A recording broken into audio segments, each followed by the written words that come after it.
आज हम कोई आपके पढ़ाई के लिए नहीं आए हैं।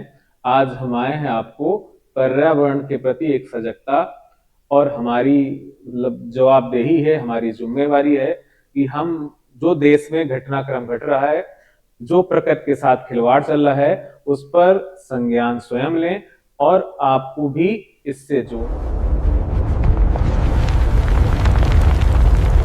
कोई भी देश की आजादी का आंदोलन हो, जब तक कड़ियां नहीं जुड़ी तब तक आजादी नहीं मिली। तो ये देख रहे हैं जो पर्वतमाला है, जो हरा भरा दिख रहा है, ये है अरावली पर्वतमाला। ये भारत का ही प्राचीन पर्वत नहीं है, ये दुनिया के उन प्राचीनतम पर्वतों में है जो सबसे प्राचीन है। अपनी प्राचीनता को अपने में समाहित किए हुए ये अरावली पर्वत, जिसमें अभी हालिया डिसीजन जो नवंबर में आया, उस डिसीजन में कहा गया कि यह जो पर्वतमाला है, इसमें जो पहाड़ियां हैं, जो पहाड़ियां 100 मीटर से ऊंचाई वाली हैं, उन्हीं पहाड़ियों को संरक्षण दिया जाएगा। इसके अलावा बाकी जितनी ही पहाड़ियां हैं उन पर खनन के पट्टे आवंटित कर दिए जाएंगे। मामला 1990 में भी यही पहुंचा था। मामला 1990 के बाद 2009 में भी पहुंचा, 2004 में पहुंचा। तब कोर्ट ने अरावली को संरक्षण देते हुए वहां पर पट्टे का लाइसेंस निरस्त कर दिया था। पर आज हालिया में ऐसा क्या हुआ कि कोर्ट ने भी अपना रुख जो है वो चेंज कर लिया, क्योंकि जून 2025 में सरकार द्वारा एक नई योजना लॉन्च करी गई थी। यह योजना थी कि हम अरावली को कैसे हरा भरा करेंगे। हरित अरावली की योजना थी। इस योजना में कहा गया कि हम अरावली के आसपास लगभग 2.6 हजार एकड़ जो भूमि है उस पर वृक्षारोपण करेंगे और यहां पर कृषि योग्य भूमि में तब्दील करेंगे इस क्षेत्र को। इस पर्वतमाला की अगर बात करें तो यह पर्वतमाला गुजरात, राजस्थान, हरियाणा और दिल्ली में फैली हुई है।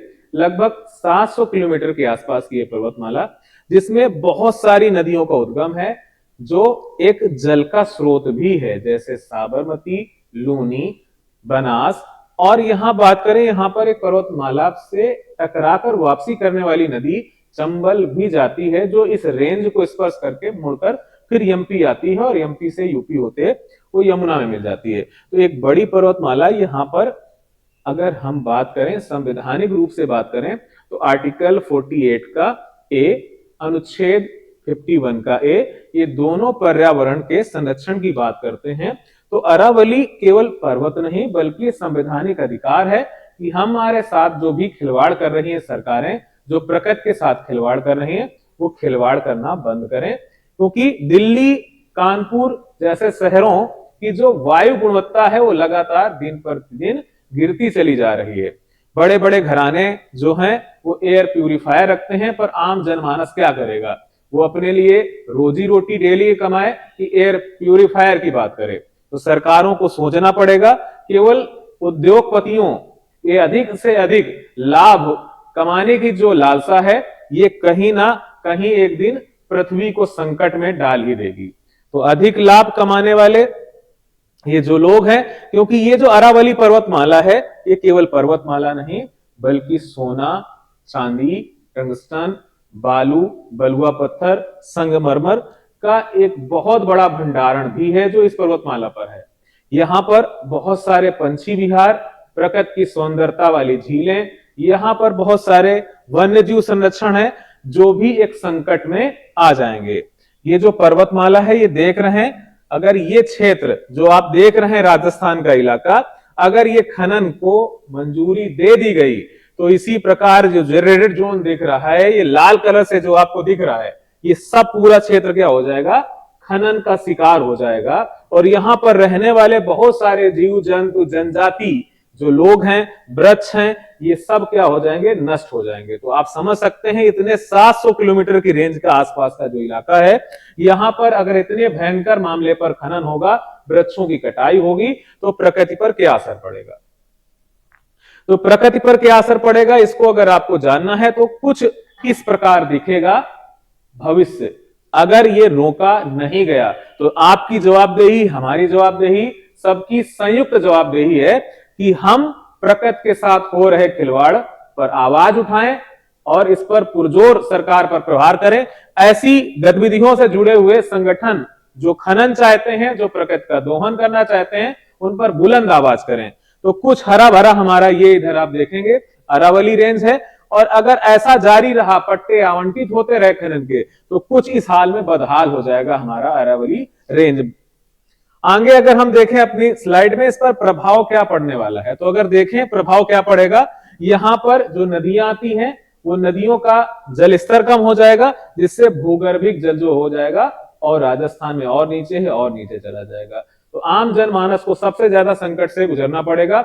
उद्योगपति, पैसे वाले लोग तो नए स्थानों की खोज कर लेंगे, पर आम जनमानस कहां जाएगा। अरावली अगर इसी प्रकार खनन चला, तब वायु की गुणवत्ता इतनी दिल्ली की खराब है और ये खराब हो जाएगी, क्योंकि यहां पर उठेंगी धूल भरी हवाएं जो लोगों को बीमार करेंगी। मरुस्थलीकरण का खतरा भी बढ़ जाएगा। दिल्ली वगैरह हरियाणा क्षेत्र में मरुस्थल और तेजी से बढ़ेगा अगर पर्वतमाला नहीं रही तो। दूसरा, जैव विविधता पर अगर देखें तो ये देख रहे हैं जीव जंतु, अगर इसी प्रकार से जंगल कटे, ये वीरान कर दिया हरे भरे क्षेत्र से, तो ये जीव जंतु बेचारे कहां जाएंगे। ये जो मौन है, इन मौन जीवों की भी आवाज बननी है हमको और आपको। तो बुलंद आवाज में इंकलाब होकर सरकार ऐसे संगठनों के खिलाफ हमें पुरजोर, अगर सड़क पर आना पड़े तो सड़क पर आएंगे, सरकार के खिलाफ दिल्ली जाना पड़े तो दिल्ली चलेंगे हम लोग। लेकिन ये जो जीव जंतु हैं, इनके संरक्षण प्रकृति की, अपनी आने वाली पीढ़ियों को हम क्या जवाब देंगे। आज नहीं बोले आप, आज नहीं निकले, तो भविष्य आपसे पूछेगा कि जब ये सब हो रहा था, जब अरावली पर ये कटाई हो रही थी, जब खनन के पट्टे बट रहे थे, तब आप क्या कर रहे थे। तो आपका मौन ये दिखाता है कि आप जैसे भीष्म पितामह उस सभा में बैठे हुए थे, और जब द्रौपदी का चीरहरण हो रहा था, तो कहीं ना कहीं मौन रहते हुए का कारण यही था कि वो ना चाहते हुए जो हो रहा था दरबार में, उसे स्वीकृति प्रदान किए हुए थे। तो हमें उस प्रकार भीष्म नहीं बनना है, हमें धृतराष्ट्र नहीं बनना है। आपको आंखों से दिखाई देता है, तो इस पर बुलंद आवाज रखनी है। सरकारें आएंगी जाएंगी, सरकारें का काम है आना जाना, लेकिन जो जनता है उसके साथ जो भी वायु स्वास्थ्य के खिलाफ होगा, ऐसे सरकारों को 5 साल के लिए नहीं चुना। सरकारें आज गिरेंगी, कल गिरेंगी। लोगों को सत्ता पर बिठाना का जनता जाती है, तो सत्ता से गिराना भी जानती है। तो हमको सबको आवाज बनना पड़ेगा। ये हमने आपको बताया था कि ये मौलिक अधिकार है, बल्कि ये अनुच्छेद 41 जो है, ये आपका नीति निषेध तत्व है, और यहां भी पर्यावरण के संरक्षण की बात की गई। हमारा कर्तव्य भी है, तो आप कर्तव्य करिए, सरकार के खिलाफ आइए। कोई भी कोर्ट न्यायालय जो भी है, उन सब के खिलाफ, प्रकृति के साथ कोई भी आएगा हम छोड़ेंगे नहीं।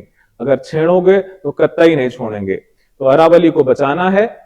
ये हालिया जो मुद्दा है, ये मुद्दा बहुत गंभीर है। ये हमारे लिए नहीं, आपके लिए नहीं, भविष्य की आने वाली पीढ़ियों के लिए बहुत गंभीर मुद्दा है। इस पर सबको आवाज बनना है। प्रकृति को बचाना है, पृथ्वी को सुरक्षित रखना है, और सुरक्षित रखना है तो पहले सबसे पहला चरण है कि आज जो घटित हो रहा है, अरावली पर जो खनन के पट्टे आवंटित हो रहे हैं, उनको रोकना पड़ेगा, अरावली को बचाना पड़ेगा। तो जय हिंद, जय भारत। आप सब जुड़िए, सब आप इस पे अपने विचार रखिए, और सड़क पर आना पड़ेगा, जहां आना पड़ेगा। हम और हमारी टीम तैयार है।